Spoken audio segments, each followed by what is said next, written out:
We're up and running. It's going now. Well, ladies and gentlemen, welcome to the show. What's right? You do your fucking. It's the end of April. We are now officially entering the Golden Week season, and we're going on lockdown, or state of emergency, as they like to call it. But before that, it's also the Emperor's birthday. Now, as a bonus point, which Emperor's birthday? What are you talking about? He's in a country where he doesn't know the Emperor's name. Right, when's the birthday? Thursday. Thursday, shower day. Yeah. Shower day. It's the one day of the year I have a shower. It's Bradford Monday, I think they call it. Showa. Shower day. Showa Day, Shower. which means that was his name humorously. That's a good little joke there. Because his real name in life was... I've no idea. Well, he fought you lot in the war, and my lot. Hirohito? Yeah. But they still celebrate him. Well, Well, after he dies, he gets a different name. Well, yeah. Well, I would celebrate anybody that can piss the Americans off. Anybody that can piss the Americans off in Hawaii. Oh yeah. Well, it's my favourite day. I will have a shower on shower day. I was about to say that this helicopter is going to interfere with our little recording, but that's right. Speaking of the Americans still pissing off the Japanese. They're only up the road. And now they're pissing off me. They've done that on purpose because we were just talking about it. So the Americans are flying over here just to ruin our podcast. Indeed. Now, do you remember our helicopter story? When we thought we were... Well, you were acting like the Taliban being hunted in the caves. We thought we were fucked, didn't we? No, you thought we were fucked. You were having it away. But you went. I were panicking me. But it were all just a big fucking coincidence, wasn't it? It was a very funny coincidence, which we shall bore you with very quickly. There's a military base by my house, isn't there? Yeah, with a nice plateau area, which is nice to practice the drone and do a little footage. But it's adjacent. It's not even next to it, is it? It's adjacent. Yeah, I mean it's a nice quiet bit of nature, and so we were up there with one of the bikes doing a bit of filming with the drone, and this old man came up to us and started screaming and shouting with a flip phone, with a flip phone, and then started shouting in his phone, "They're here! Come with the cavalry!" And Darren, being the brave ex-soldier that he is, said, "Bolt it!" And we both legged it as fast as we could down the road. And late 40s, running away like a couple of kids nicking apples from an orchard. Yeah, and as we're running down the road laughing at him, we hear two actual helicopters leaving the base really quickly in a hurry. And we can see him hovering over us. So they were following. We went to our house, didn't we? And we were trying to keep under the trees. And then trying to keep under the trees for these helicopters. Plumb to my house as we walked in. And we were in the house, and they would not go away, would they, from above my house? They were hovering right above the place. And by this time, he's panicking and thinking about his visa and stuff. And I think, well, this is a really strange thing happening here. What's going on? And I'm still living in Tokyo, so I said, well, I'll catch the train down. I'll see you later. And as we go up to the station, but as we went to the station, they followed us to the station. They followed us to the station. And it was only then that we slowly realised as there were more and more people on the streets, and there was a bit of smoke seen from the air, yeah. We could see it going up into the sky, that we realised there was a house on fire. It was a big fire as well, yeah.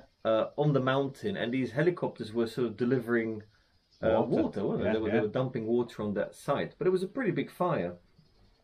But it was a hell of a commotion. But anyway, long story short, we thought we were Osama bin Laden being hunted in the hills of Zushi. But it were quite astonishing that the helicopters went straight up as we walked 2 minutes after hill, that fella yeah. come at us with his flip phone, and then they followed us. And then when we went into the house, they stayed above our house, didn't they? Yeah, and it was really close. I don't think I've ever been that close to a flying helicopter. It was only a couple of dozen meters. I think it was really hovering. And then as we left, the helicopters sort of went over toward the fire, which it wasn't close to my house. The fire, was it? No, it wasn't. It was on the mountain. And then as we walked to the fire, we saw all these people and the smoke, and then we realised, but we were in the clear. It seemed like they were following us. Yeah, for quite a long time, longer than you'd be comfortable We even with. stopped after we run away for you to pack up your drone, and they stopped above us then as well. Yeah, some terrible coincidences there. But then life is full of these kind of coincidences. But then walking back to the station after we'd seen them drop all this water on the fire, we were just like, what a couple of fucking simple bastards we are. Yeah, yeah. Setting up two choppers for two blokes with a little drone, filming each other within 2 meters of the bike. But that old fella with his flip phone, he came at us as if we were in the shit, didn't he? Well, he was coming on quite threatening. Yeah, I mean, if he'd had a gun, he would have been pointing it to us. I think. Yeah, so angry old man with a bit of authority. Every time I hear an helicopter, I sort of chuckled. I chuckled under the table. Yeah, that was a weird little moment. Since the last time I saw you, have you been okay? Because I beg your pardon. Well, this is the thing. At the end of March, I had a bit of time off, and I went up and I spoke to my friend in Tokyo, and that episode is a couple of episodes back from the one that you're listening to now. Do you remember when I was speaking to Crypto Eri? Yeah. And then I came down here. As soon as I spoke to Crypto Eri, she scared me and inspired me in equal measure, because big tits. No. With what you were telling me about jumping in and buying crypto. So yes. So I came back down. I came back down here, and I said to Duncan, with all the enthusiasm that I'd picked up from Elizabeth, I said to her, look, get yourself some bought, because I'd bought a bag load of crypto the day after she'd told me. And I came back down here and I told Duncan, and then he went and bought in. Now, for the following week or the following 10 days, I was thinking maybe I shouldn't have told him, because I thought you were going to have a fucking stroke. Right? I honestly thought you were going to have a stroke, because I'm trying to look through my phone now. The messages that you were sending me, I was thinking, this fucker's gonna die if he doesn't stop. So I'd come down and I told you on the Tuesday, and you'd bought in, I think. No, you come in on the Sunday. On the Sunday, were it? And I bought in on Sunday night. Right. Yeah. And by the I think by the Thursday we'd made thousands of it. Yeah, it was a couple of $1,000. Thousands of pounds. Yeah, and I was in a bit of a frenzy. And then I went, because on a Sunday I work in a temple in Kitakamakura, a really famous temple. So for an hour I'm surrounded by monks and calmness and cherry blossoms, and it was a nice day. So I put the phone down on Duncan for an hour, because they were going crazy. I'm gonna buy more. No, I'm selling. I'm gonna buy more.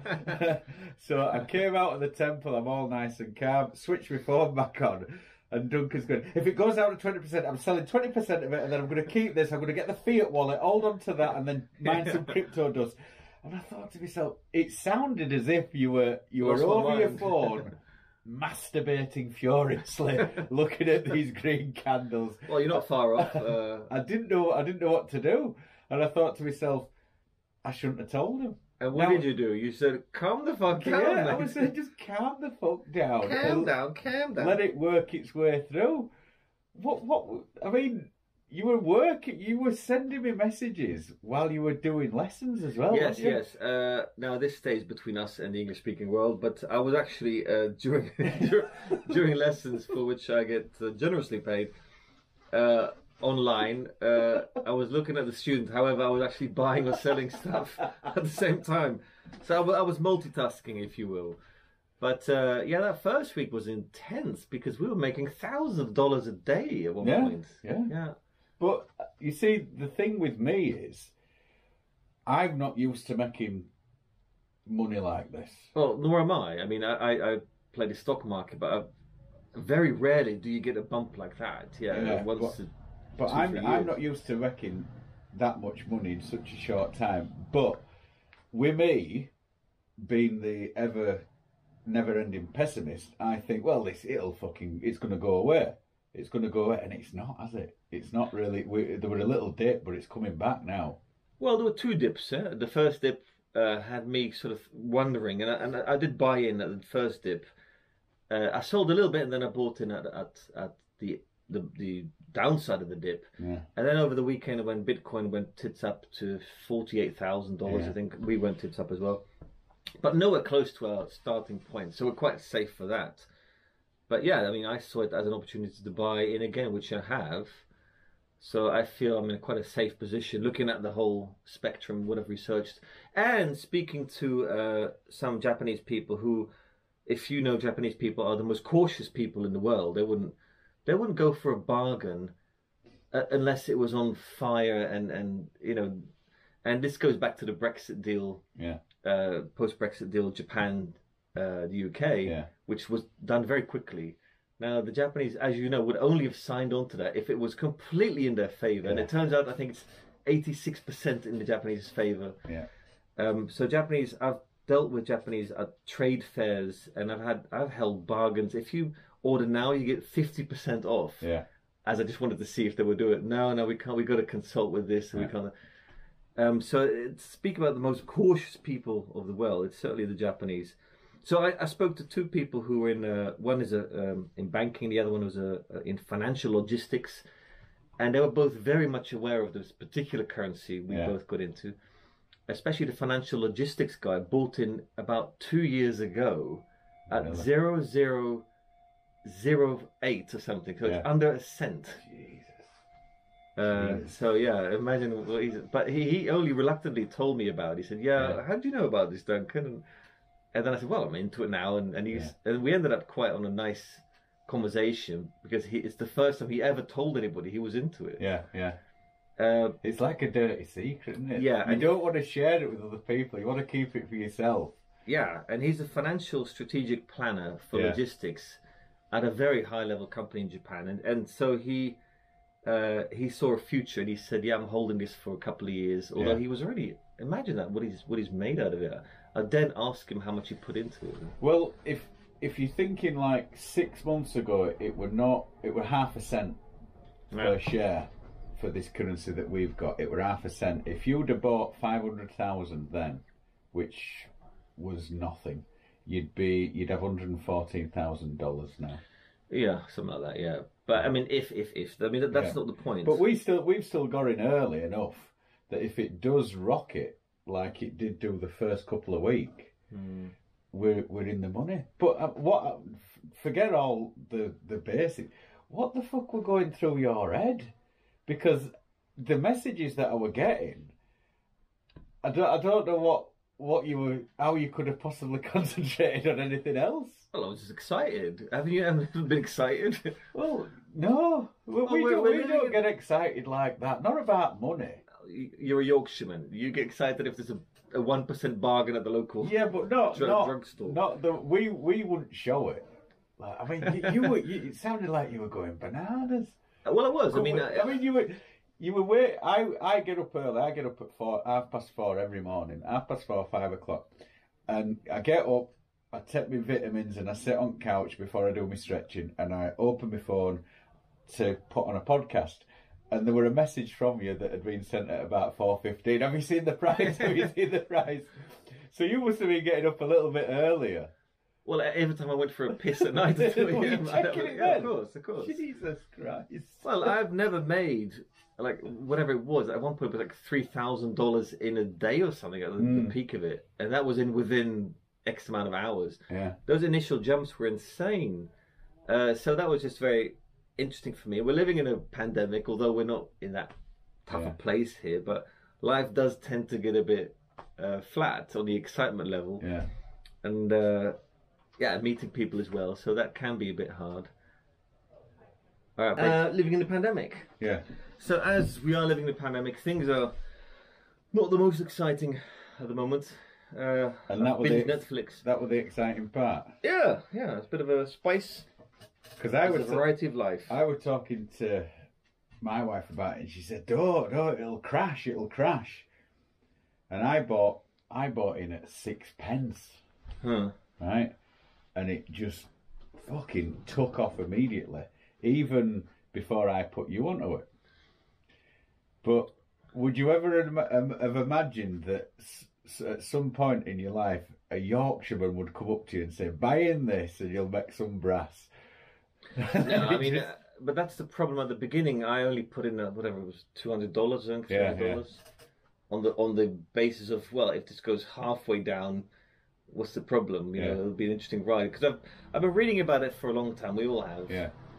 And I've been meaning to take a look, because I do believe in the future financial markets, things are going to change. I don't know which way. Yeah. This seems to be one of the ways, and just take a little look. So from where you were when you first started to where you are now, have you decided not to have a heart attack or a stroke just yet? Well, I mean, I've grown more accustomed to the fluctuations, because that first dip, it went down, I think it was like 30% within an hour. Christ, how is it possible? Because when I saw it going down, I just imagined you cradling your head over your phone. What have I done? Oh no, I mean, I'm saying, how unlucky, because I was still up. We're still up by quite a bit. Still well up, yeah. But you're thinking, okay, there goes the profit. You know, I think I was just calculating. Okay, well, that's a holiday. That's a trip here. That's a trip there. If you don't look at it as a physical thing and just look at it as money that you've put aside to save, and you'll go back to it when you're in your 60s or something. Yeah, that's one way of looking at it. I just look at it as a pension.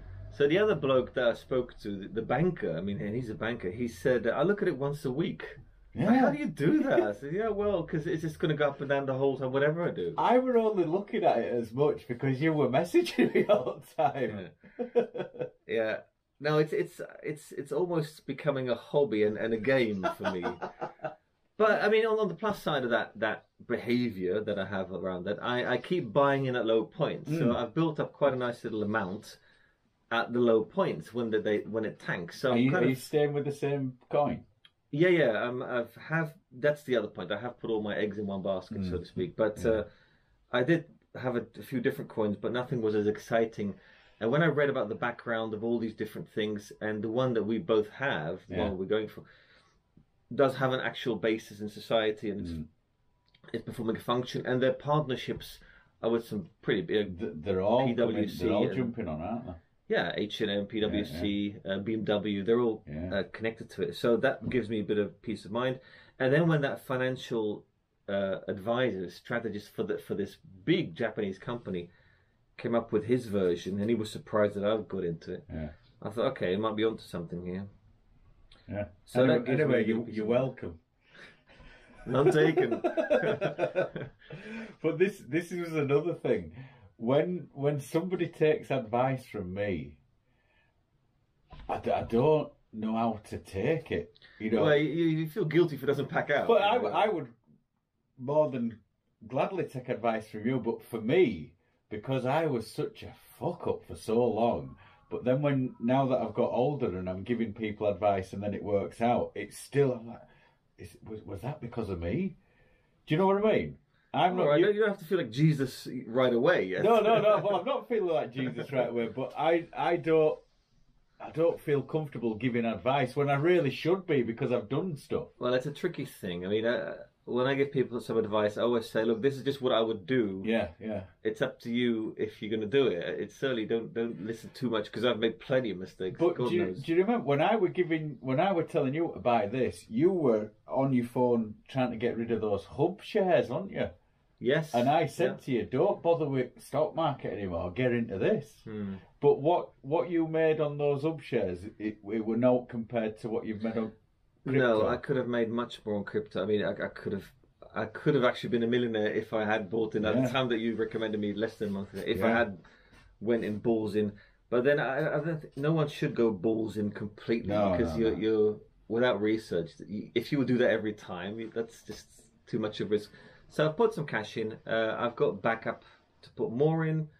At the moment, I'm quite happy with the position that I'm in. Well, Eri was saying to me, just go back to it every month.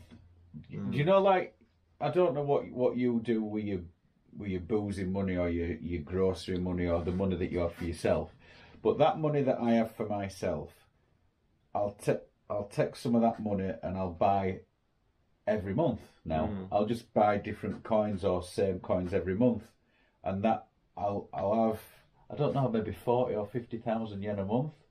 I'll just throw at the crypto, because like you, I've got different streams of income coming in. I think I've got 3 or 4 different, but like one goes to the upkeep of the house and the food, the other goes to the kids' university, and then I get some, and there's some going somewhere else. But that I get will be put towards crypto now. Well, I mean, I put my other mate on it. We're never going to mention his name, but Is he? Because I was speaking to him the other day. He's not been able to get up. No, he had some trouble with his card. Yeah. Which I had as well.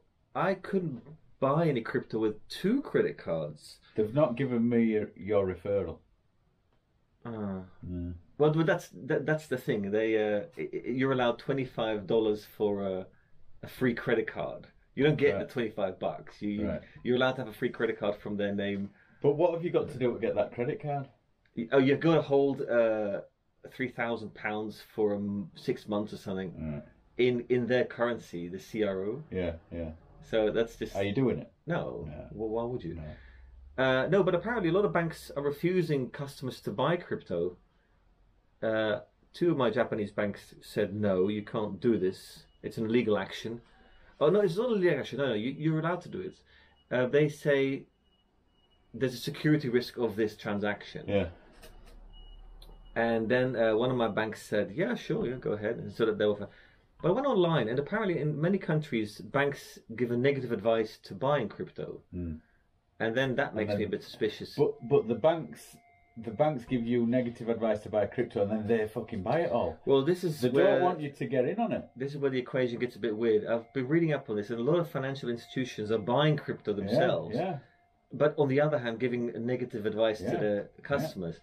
So that feels a bit creepy, because using your credit card, it's up to you. I want to buy 1,000 Barbie dolls, at Christmas. Away you go, mate. Knock yourself up. It's up to you if you want to do that or not. I find it very cheeky that they have the power to say, well, you're not allowed to use your money for this, but we'll have a go at it. Well, the stocks that I buy on my app is from IG Trading, and it's a British company.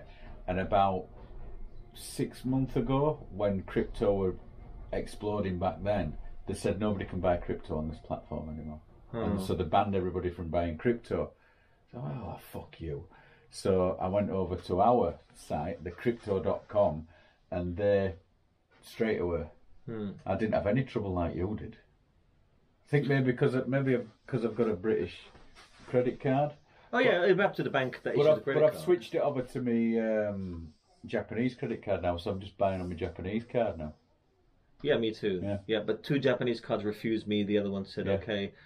And the funny thing is that the one that said okay is kind of the easiest credit card to get. Yeah. The other 2 were a bit harder to get. I had to give all kinds of. Is it your Rakuten? No, they said no. No, Rakuten have let me. Oh, they haven't me. They did at the beginning, and then they suddenly stopped. They said, "Yeah, this is not good for you," or something like that along those lines. No, I mean, who were there to say what you can spend your fucking money on? That's Hence there lies the rub. Did you hear about that Turkish fella? Oh yeah, who jumped the ship. He's just pissed off to Albania. Yeah, I'm just going to sort something out in Albania. I'm taking $1 billion with me. Is that what it took? $1 billion? No, it's not. I don't know what it is, but it's some outrageous number.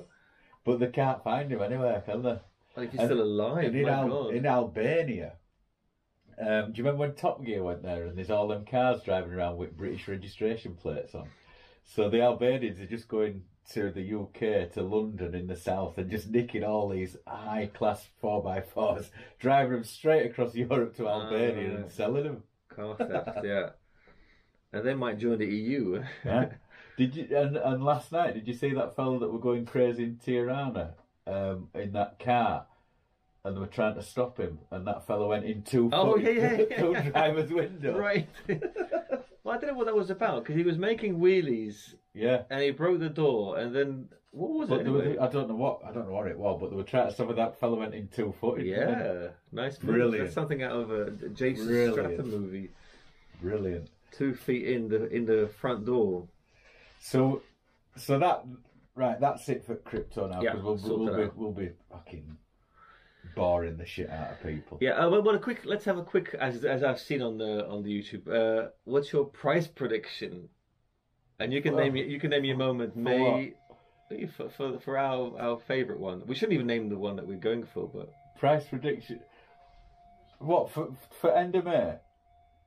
And let's go end of May or end of year, whatever you want. 45 cents. Next month. Yeah. Oh, I do hope so. 45 cents. 45 cents. Between 42 and 45, and then I think there'll be a correct. You'll put a wager on that? No, because no. I'm not a gambling man. I just buy crypto. You see, you're back on it again. Look at you. You've turned it. We'll go for bragging rights. Where's the Duncan that I give financial advice to the last time I saw you? You're supposed to be thanking me. And you're trying to take money off me. This is why I don't trust anybody. You know the thank you you'll get if that $10 came up. Do you remember that? I give you financial advice and you try to rob me of my money. If it was $20, I think anal was thank you. $10, I think was a blowjob. Yeah, but am I getting this, or do I have to give it to? No, I'm not giving it to you. It's up to you. You can be the receiver or the taker. I shall be your servant if it reaches $10. Good Lord, imagine that. Anyway, 45 cents, that's a pretty good number. For end of May. But they said it was going to be 40 cents end of this month. End of this week. Well, Friday. They've said everything under the sun, mate. That's why it's all these predictions on YouTube. It ends up with basically saying, well, you know what? This is great. It could go up, but then again, it could go down. So good luck. Yeah. Well, I've just been watching 10 minutes of that. But don't you see with me? Don't you feel like a bit of an imposter, because the stock market and the crypto sphere is no place for a Yorkshireman, right? Well, so what is your place actually? No, the gutter. Down pit or in mill. Down in pit. But you won't feel like an imposter in this field, will you? Because I do feel like a imposter. But you're a merchant by nationality, aren't you? Living in Amsterdam, you've been surrounded by merchants and wheeler dealers, and we're not. I'm not. My people are. What are you saying? What's your definition for the Jews? Oh yeah, they're all okay because they're all wheeler dealers as well. But you're from a place that was built on buying cheap and selling expensive. So we're all wheeler dealer, money making people. But it's in your blood. Have you been to Amsterdam? It's in your minerals and your water and. Good Lord! You're surrounded. You're surrounded by it. What I'm surrounded by is big filth. No, I'm surrounded by big, huge Victorian buildings built by rich people, and then as you come away from that, you're surrounded by slums or old Victorian slums where the shit muncher had to live. So I'm not used to making this amount of money for free without sweat off my back. I think the word stereotype is appropriate. But that's been pumped into me from an early age. That's because that's what I was surrounded by. You haven't been. But I couldn't. Some of my mates from I Amsterdam. couldn't understand why you were. I should have been having the reaction you were having. Do you know what I mean? Making that much money that quickly from where I'm from should have been. I should have been fucking wanking myself off in front of my telephone, not you. That was your image that I was doing. All the messages I were getting. I was thinking, how come he's typing so fast with his cock in his hand? That's nonsense. I mean, you're right just by sheer luck that I was doing that. You had no way of knowing that. How did you know that? No, all Dutch people. Oh, that's nonsense to say Amsterdam people. You should meet some of my mates in Amsterdam, right? Losers or have no idea of any concept of marketing or business, whatever. Okay, so you say 42, 45 for bragging rights. Don't go lower. Yeah, no, I was going to say. I'm not giving you any money. No, it's spoken like a true Yorkshireman. I don't even have to say that. No, it's known. I'll go lower, but I'll take a shorter margin. So I'll just say 38. 38, all right. Yeah, one number. You'll have a bit wider span. But I mean, both numbers will be happy news for us, right? I'll be glad of $1 end of year. Happy with $1? I'll be. You'll be dead by that time. So when you have a stroke and you die, are you going to leave all this to me because I put you onto it? Do you have my password for all these things? Did you read about that bloke who died Oh, I think it was in America. This bloke had it was something like 500 million in coins on his computer. Yeah. Which were partly, I think he was running a little company, so partly it was from his friends and he'll put money in. Yeah. But he died. Now, they couldn't enter his computer because of the password protection. And it was a 3-time password thing, and then it would just destroy itself. Oh. And they lost everything. Oh. Yeah, that's a real story. Take a look at that. Not nice news. Anyway, let's move on with another topic. Super League. Well, talk about the quickest bubble, the air bubble. There's a shit show. There's a shit show waiting to happen. Well, before we go into the depths, can I just say that I think it is going to happen, but not now. But I think this is just sort of a known story that they put out there, saying we're going to do this, knowing that it would be shouted down. Yeah. But it's kind of an aperitif for what's going to come. It's sort of softening up the public for, okay, you've had your outrage, now shut up and take it. 2 years later, you'll be feelers out. Kind of. Knowing it would be shouted down and be like, who would agree to that? 6 clubs out of the UK. That's. But the only reason that England had the 6 clubs, I mean, Arsenal and Tottenham, bless, that's adorable. The fact that they were put in, but the only reason they got in is because Bayern and PSG said, "Go fuck yourself." Well, that's another story, and I think the Germans always have managed their leagues very well in terms of salary caps. In terms of private owners, there's no rich oligarchs or sheikhs owning any clubs in Germany. It's a very strict policy. The fans, the fans own part of the club, so they have a big say in what's going to happen. Yeah. Well, how great is that? And then you go to the UK, where most clubs, in fact, I'd have trouble not knowing a club that is not owned by one family or one rich owner. Burnley? Are any Premiership owned by a Brit? Well, I don't. Burnley are getting taken over as we speak, aren't they? Are they? Yeah. Some Americans are taking them over. Fucking Burnley. Well, that just goes to show. I mean, why would you have an owner like? It doesn't make any sense to me to have one family or one owner having all the power. Doesn't give a toss about that. It's purely about business. Yeah. Want to run it as a business or a private hobby. That just shouldn't be allowed. It's not a plaything for rich people. That's it. It's just a hobby. Well, either one is wrong, because the people who are enjoying the game, who are coming there for generations, for them it's a bit more intense than one bloke saying, well, let's try this for a start. I'm bored of hunting elephants in Zimbabwe. I'm going to try and have a football club. Whatever reason one owner policy has, it's absolute nonsense. So Manchester is Middle Eastern oil money. Manchester City. Yeah. Manchester United's the Americans. Qatar. They own that family. They own Red Sox Glazers, isn't it? And a football, American football club, one of those big. I can't remember what they're called. Yeah. Chelsea is Russian gangster money. Leicester is a Thai fella. Thai, yeah. He died, didn't he? Yeah. Is it? He got power stations or something in Thailand. Is it the beer company, Tiger King or something? Because it's Tiger Beer. King Power. Oh, really? I thought it was Chang was Everton. Sorry, that were Everton. I'm just sorry. Yeah. I don't know who Everton are owned by, but Liverpool's Americans as well. Yeah. So it's all like, it's just like hobbies. But so this is what bugs me a bit, because in England there is a bit more about this class system and the working class club thing. This is my dad took me, my granddad took me. A bit more than. In London, it would be a bit different atmosphere, but up in the north, where you do have Manchester City, Manchester United, and that northwest triangle, there's so much to choose from. Even if you go down the leagues, there's fucking clubs everywhere. Yeah. Burnley, Blackpool, Blackburn, there's loads of them. Yeah. Would you call Leeds South or North? Yorkshire. Oh, is it? It's next door. It's 9 miles from Bradford. That goes to show my geography of England. No, but so what's the thoughts of the fans, the people on the ground who are supporting? Let's say Liverpool, right? Knowing that their club, which is a very old, famous, historic club in Europe, is owned now by some American prick who has no real interest in the game anymore.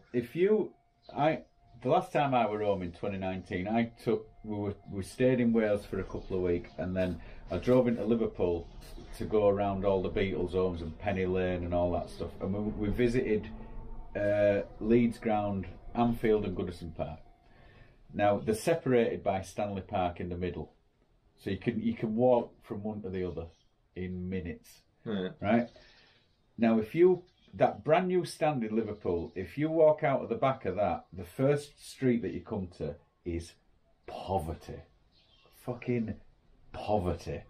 You know, it's rows and rows of terraced houses, and it were midweek, and it were 11 o'clock in the morning, and there were just people sat outside their houses drinking. Special brew. And you're thinking, there's billions getting made just there, and you're sat on the streets drinking, waiting for your jar, drinking cheap booze. Yeah. And I were telling Sophia and Jean about this.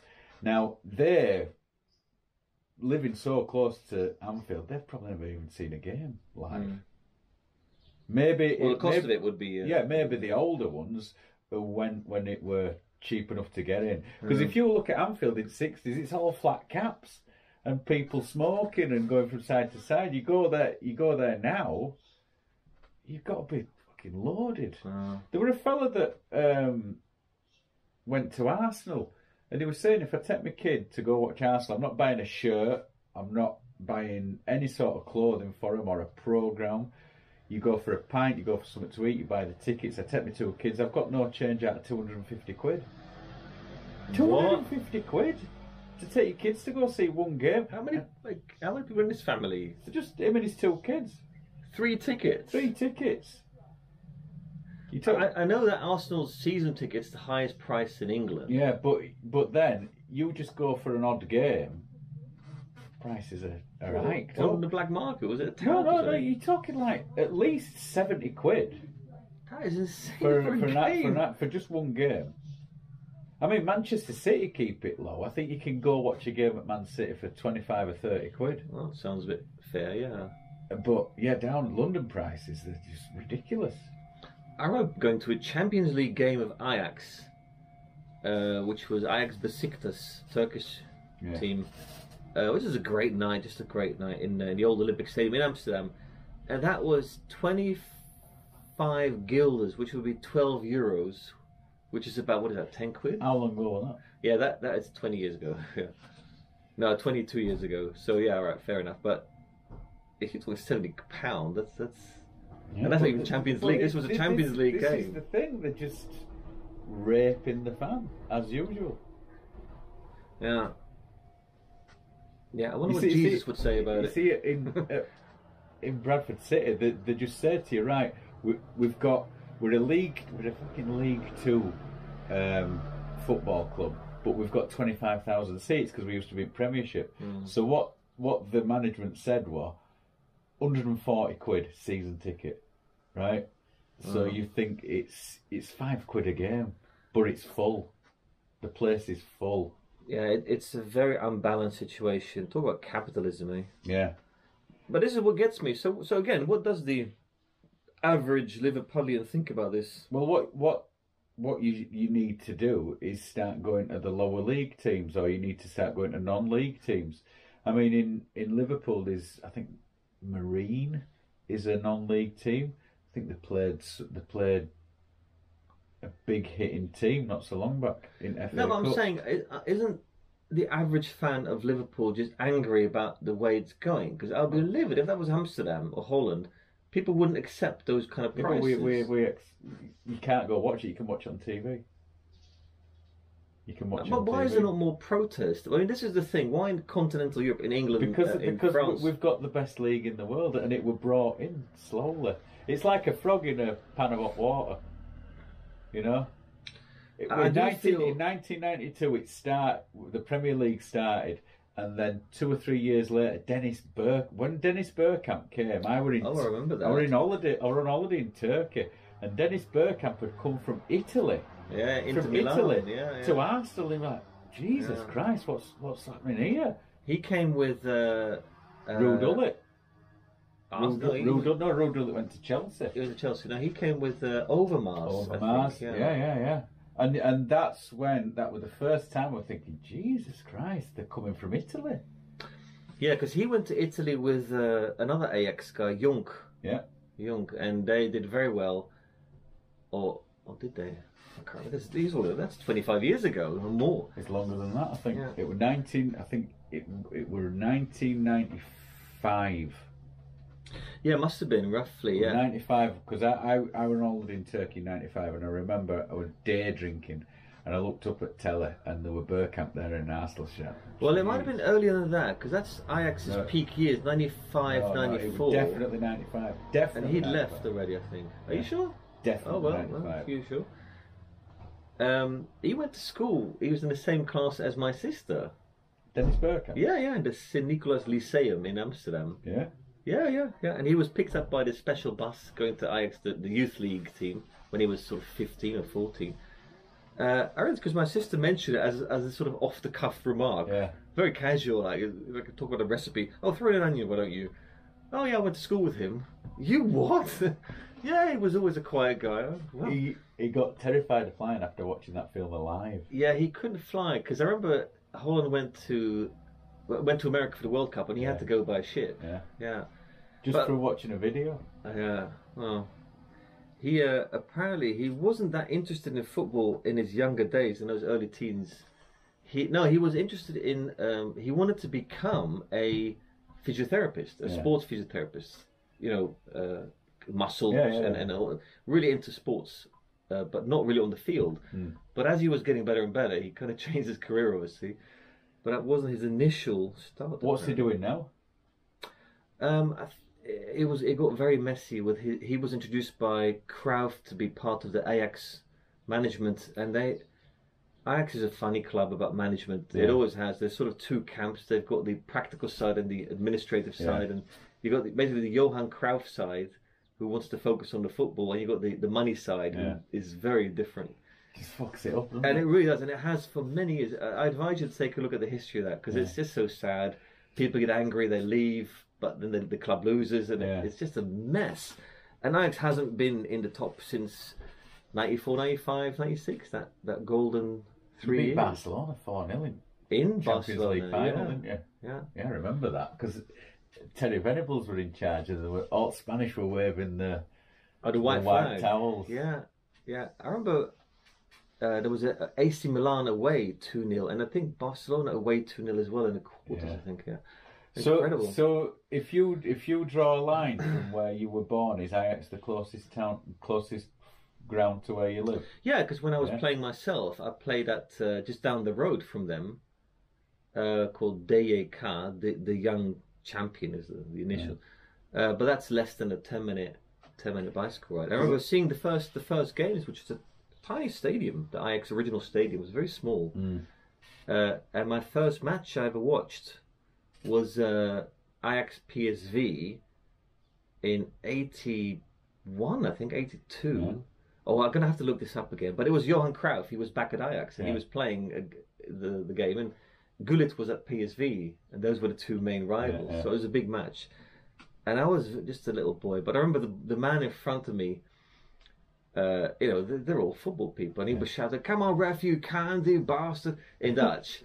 And I remember thinking, "Oh, listen to that swearing." Oh. And my mother, who'd punch me in the face if I would swear one word, I looked at my mum and said, "Listen to that, man." And she was, what she's going to do is smack a hooligan. So she said, "Yeah, well, some people."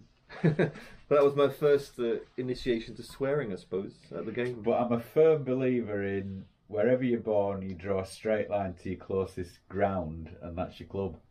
Well, but later on now, there's people supporting Ajax who come out of the north or somewhere out of the east. Well, like I said, that's why I'm a Bradford City fan, because it's my hometown. Well, are you saying people have to follow their... No, but I mean, G wasn't born in Bradford, but he's got a Bradford City shirt on. If he were to choose his team, it'd be Malaga. His team would be Malaga. Sophia's would be Shimizu S Pulse. No, but I mean, you've taken a stance in that, obviously. But I mean, how many percent of Liverpool fans are actually born? Born and raised in the area. Yeah. I mean, I think most people who are fans of Liverpool probably abroad. The majority will be following it from Asia, South America, etc. I mean, Gene's leaning into Manchester City at the moment because there on. I mean, you're not going to get any Bradford City games on telly unless you pay for it. But he's really leaning into Manchester because that's the city that we fly into when we go back to the UK. And when you take the train from Manchester to Bradford, as you're going across, Manchester City's ground is just there as you're leaving. So I think I'm gonna have to.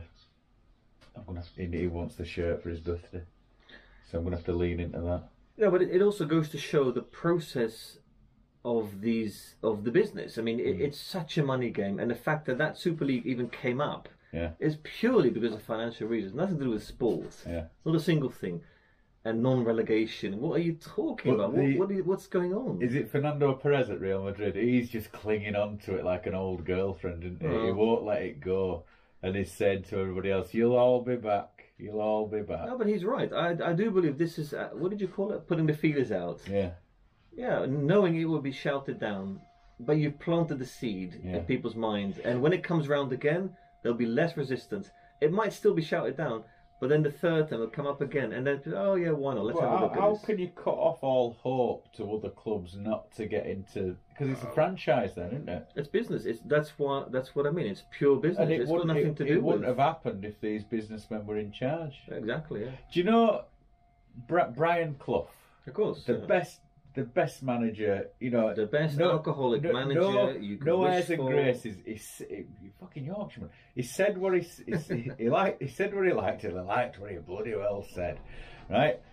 He were in charge of Derby County.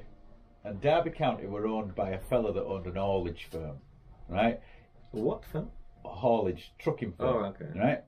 Now, this fella that owned this haulage firm, Flat Cap Pipe, right? I forget his name. But Brian Clough were picking this team, and they won. I think they won the Premier League or Division 1 at the time. And all this haulage fella, these bosses, mates, were saying, well, he's fucking doing this. You could do this, you know. What are you playing at? And they were all in his ear. And the boss was saying, look, Brian, calm it down. I'm in charge here, not you. So Brian Clough said, fuck you. And he left and he went and took over Nottingham Forest and won 2 Champions League for him. Yes, I remember that. Nottingham Forest. Because Brian, he went down to Brighton, did Brian Clough, and he said, oh, this is a conservative club. We're not part of the South. And he looked at where he lived, did Brian Clough, and he said, right, he lived in Derby his entire life, but he managed Nottingham Forest. And he said, right, I don't want to move house. Who wants to give me a job? Went to Nottingham Forest. And that's the only reason. He was there for years. I mean, he's going to the top, yeah. Few years, though, I mean, he was pissed. Somebody found him in a gutter. He'd been out walking his dogs, and around Nottinghamshire, the roads are surrounded by these gullies because it rains a lot. It's quite flat, so it needs to drain away. And they found his dogs, and then Brian fucking, are you all right? You all right? And helped him out of this gully. Fucking hell, it's Brian Clough, shit faced. Yeah. And if you see his nose and his that's face, the thing. Yeah, it's the alcoholic nose. And he had a liver transplant. He had a liver transplant a couple of years before he died. But he was great. I mean, if you watch there's a documentary about Brian Clough his entire career, and he just says he takes the players out, he gets them pissed before a game, you know. And Martin O'Neill, you know, he used to be Ireland manager, and he was manager of Nottingham Forest and I think Celtic for years, and he used to be playing all the time. And he said all that you wanted, you'd do a good pass, he'd score a goal, and Brian Clough would be there with his thumb raised in the air looking at you, and he said that's all you wanted. You didn't want more money, that's all you wanted, Brian to do that to you. How times have changed. Yeah. But that's, you're talking about a particular era where that was possible. Imagine a manager drinking like that. Imagine his way of behaviour. It calmed his team down. It calmed the team down. Yeah, but the team now doesn't need calming down because no one drinks anyway. Or I mean, not as much as those days. But Don Revie, who were in charge of Leeds at the time, they were 2 big rivals, were Brian Clough and Don Revie. They grew up a couple of streets apart. How like the Charlton brothers? How can somebody living in the same family or somebody living streets apart get to the top of the game when they live so close together. Yeah, because that's, again, sign of the times. Yeah. Now managers will be trained internationally, like somebody from this area. But it's just a swing door, isn't it, of managers? I mean, Allardyce backing at West Brom. Yeah. Big Nut. What's his nickname? Big Nut? Big Sam. Big Sam? Yeah. Because he's got a big head. Big Sam. There's only one Sam Allardyce. There only will ever be one Sam Allardyce. It's me. I'm Sam Allardyce. And the reporter goes, isn't your grandson called Sam Allardyce? Well, he seems to be brought in every time for a new club, and then he gets them. He keeps them up, but I don't. Yeah, but then he's fired. He just out. I think West Brom's a bit of a bridge too far for him this season. What about West Ham, mate? That's pretty good performance. That's it. You see, if I were a Londoner, that'd be my club, because that's the working class club. I thought you were a Londoner, judging by this accent you're putting on all the time. That's the working class club in the capital is West Ham. Yeah, nasty reputation that had back in the day. Yeah. But ruined it by moving to Olympic Stadium. I didn't know they moved. Because Upton Park was fantastic ground. Absolutely fantastic. But that's right in the middle of a residential area, wasn't it? Oh, yeah. They had terraced houses right up to back at stand. Yeah, I'm not sure it's a good idea. No, that's how you want it. That's how you want. They're out away on a fucking trading industrial estates now. Yeah. I mean, Bolton did it. Bolton used to be at not Ayresome Park, Roker. No, Ayresome Park. I thought that's Sunderland. Roker, Middlesbrough, Blundell Park. Bolton were Blundell Park, right in the middle of it. Now they're out on a trading estate, a bit motorway. Not even in Bolton. Yeah, I think because of these situations, the clubs want bigger stadium, or they share a stadium. Yeah. Which does lose a bit of identity, though. Yeah. Yeah, I wonder what Jesus would say. He'd say...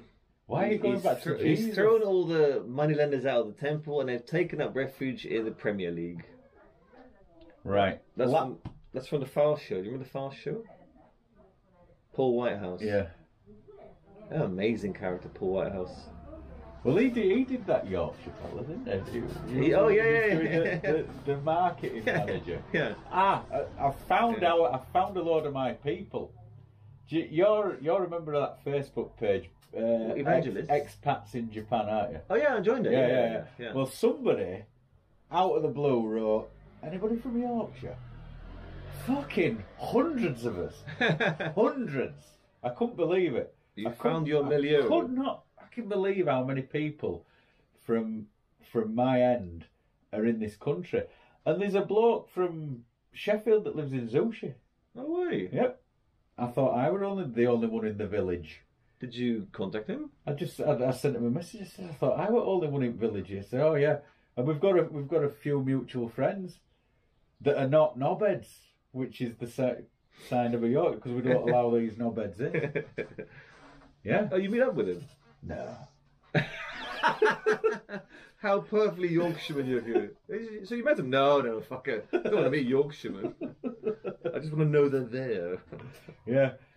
Yeah, it's like having you know how people think there's aliens walking amongst us, but we don't want to meet up with them.